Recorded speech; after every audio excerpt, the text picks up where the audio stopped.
Hello again, everyone, and welcome to another edition of The Story Behind the Story.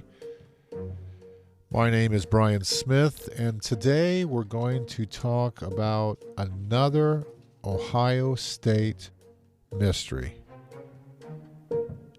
And I can't say it's a murder mystery. It's a mystery that really has not confirmed that it is a murder.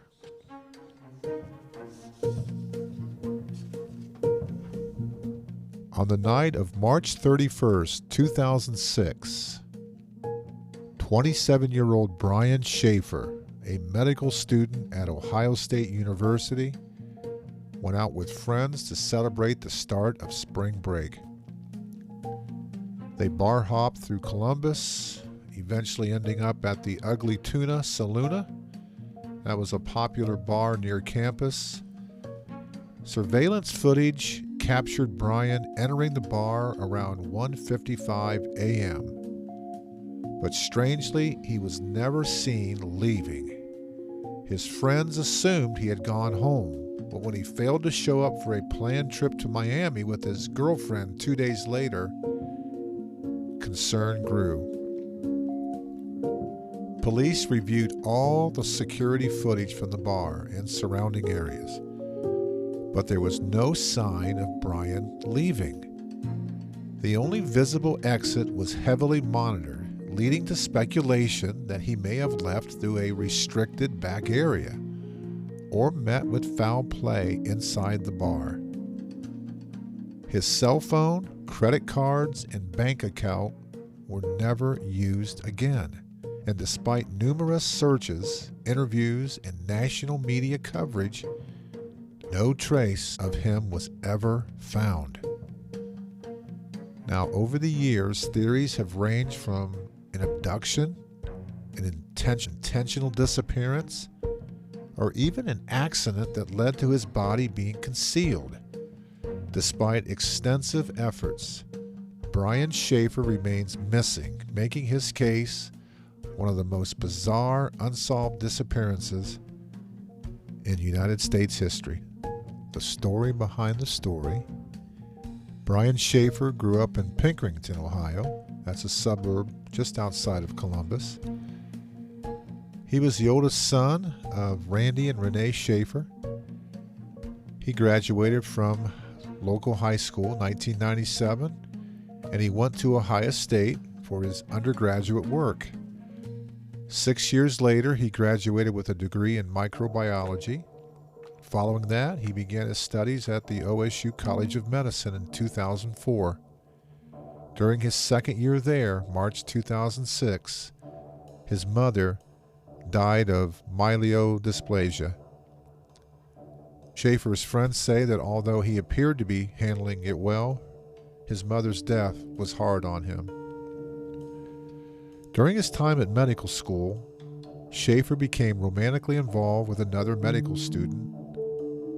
She, along with their families and friends, believed that Brian would probably go on to propose marriage to her later in 2006, most likely on their trip to Miami that they had planned for spring break beginning in April.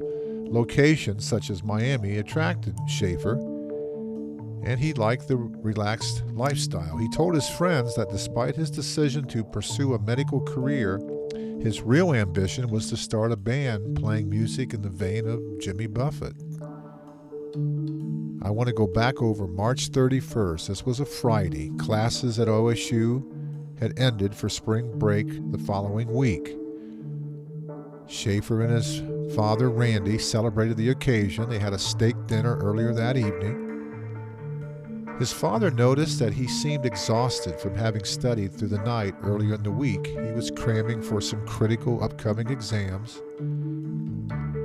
He didn't think his son Brian should go out with a friend later that evening as they had planned to do, but he didn't express his reservations to his son.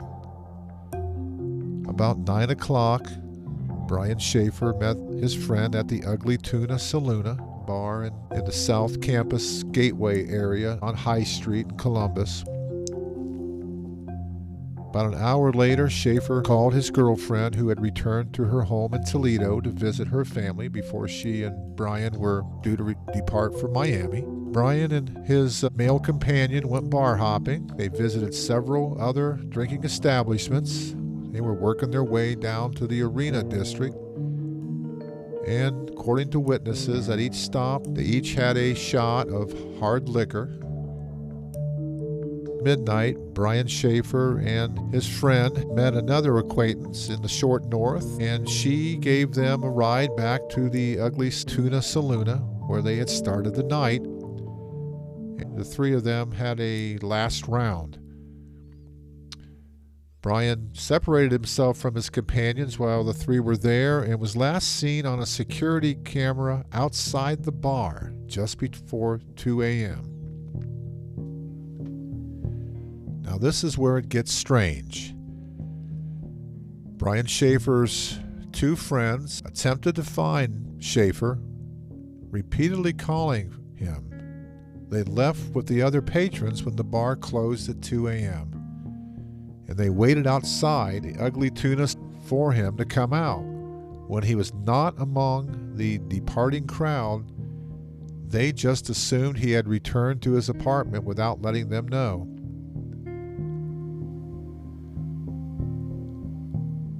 Shaffer's father tried calling him later that weekend but did not get an answer. On Monday morning, he missed the flight to Miami that he and his girlfriend had scheduled long before. He was then reported missing to the Columbus police. Police began their search for Brian Shaffer at the Ugly Tuna Saloona. Since the area around the South Campus Gateway was considered a high-crime area, the Gateway building, which housed the bar, had installed security cameras.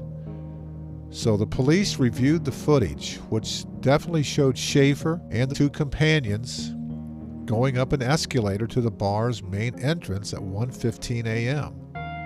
Shaffer was seen outside the bar around 1:55, about 40 minutes later, talking briefly with two young women and saying goodbye, then moving off camera. The camera did not record him leaving shortly after when the Ugly Tuna Saloon closed. And this was the last time that Brian Shaffer was ever seen.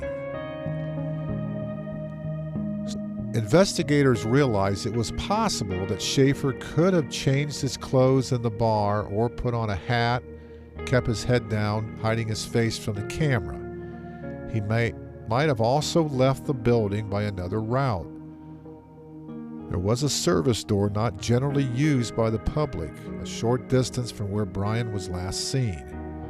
This exit led to the first-floor hallway, which featured access to a construction area that had its own exterior exit.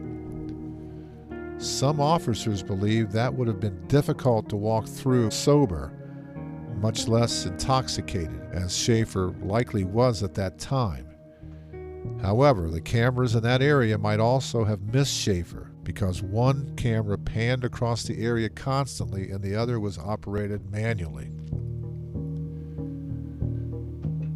Officers next looked at the footage from the other bars to see if cameras there could explain how Shaffer had left the Ugly Tuna Saloona. However, footage from cameras at three other nearby bars showed no trace of him. The search began to fan out from the Ugly Tuna Saloona, with officers sometimes accompanied by police dogs looking closely into the street, inspecting dumpsters, asking residents if they had seen Shaffer. Flyers were sent out bearing his picture, showing his tattoo on his right upper arm, which was very distinctive. It was cover artwork of Pearl Jam, one of his favorite bands. Police even persuaded the city of Columbus to let them search the sewer system. No information was uncovered. Shaffer's apartment on King Avenue, 6 blocks from the bar, his car was still parked outside.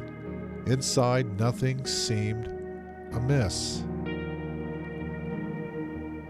After searching miles away from the Ugly Tuna in every direction, police began considering other possibilities besides an accident or foul play. Since Shaffer's mother had recently died, it was speculated he had gone temporarily to grieve in solitude. Yet his disappearance proved permanent. There was no evidence appearing for him to have voluntarily disappeared.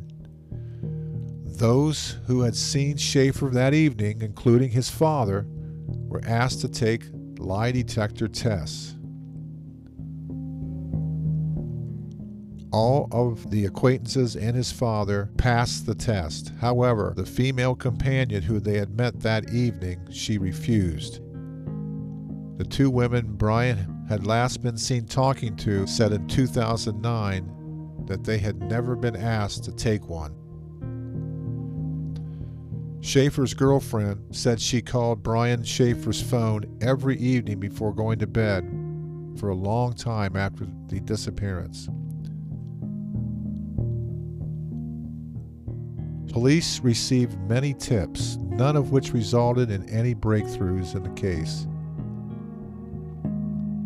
At a Pearl Jam concert later that year in Cincinnati, lead singer Eddie Vedder took time between songs to ask for tips on Shaffer's disappearance, but none were useful. There were possible sightings in Michigan, Texas, and even in Sweden. They were all investigated. Brian Shaffer's father, Randy, who had recently suffered the death of his wife, continued the search for his son on his own. He even consulted a psychic who told him that Brian's body was in the water near a bridge pier. He and Derek, Brian's younger brother, along with some other citizens who had become interested in the case, bought waders and spent much of their free time along the shores of the Olentangy River, which flows through Columbus, adjacent to the OSU campus. But their search for the body was in vain. The possibility also led the police to briefly consider the heavily disputed smiley face murder theory. Columbus police eventually rejected any connection to the alleged killer, following the lead of most law enforcement agencies, including the FBI, that have looked into it. Tragically, in 2008, during a heavy windstorm, Brian Shaffer's father, Randy, was clearing debris in the yard of his Baltimore, Ohio home. A branch blew off from a nearby tree, and he was fatally struck and killed. Neighbors found his body the following day and called police. After his obituary ran online, a condolence book was posted.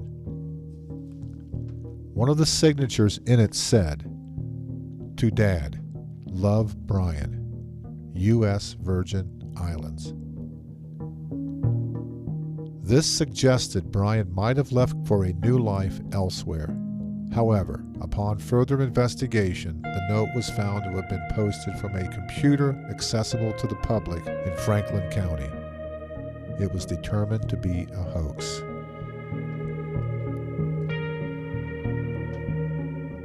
Shortly after Randy Shaffer's death, an attorney volunteered his time to help the Shaffer family find Brian. Some of the Columbus police investigating the case actually believed Brian Shaffer was still alive. 2014, police said they were still receiving at least 2 tips a month on the case via the local Crime Stoppers hotline, though none have proved useful. The evidence in the case has filled boxes of files.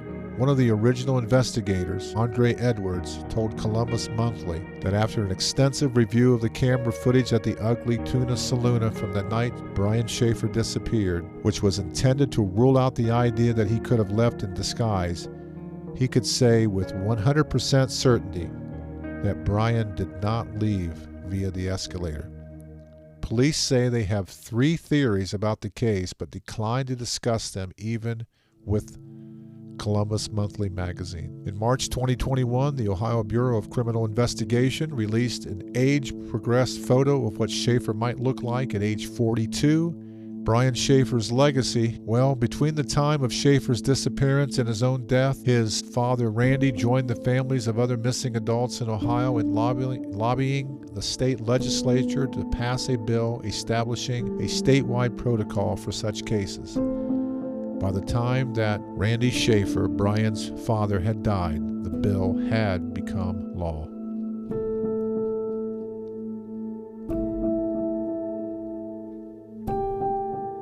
The story behind the story, Brian Shaffer's disappearance, has been especially puzzling to investigators since there was no other publicly accessible entrance or exit to the bar at that time, although there was a service exit near where he was last seen. Columbus police have several theories about what happened. Some interest and suspicion has been directed at a friend of Shaffer who accompanied him that night, but he has refused to take polygraph tests regarding that incident. While foul play has been suspected, including the possible involvement of a serial killer, it has also been speculated that he might be alive somewhere, living under a new identity. And that's the story behind the story, folks. I've delved into the untold and hidden mystery behind the Brian Shaffer disappearance. I hope you found it as fascinating as I did. The echoes of the past are waiting to be heard. My name is Brian Smith, and we are history. Thank you for listening.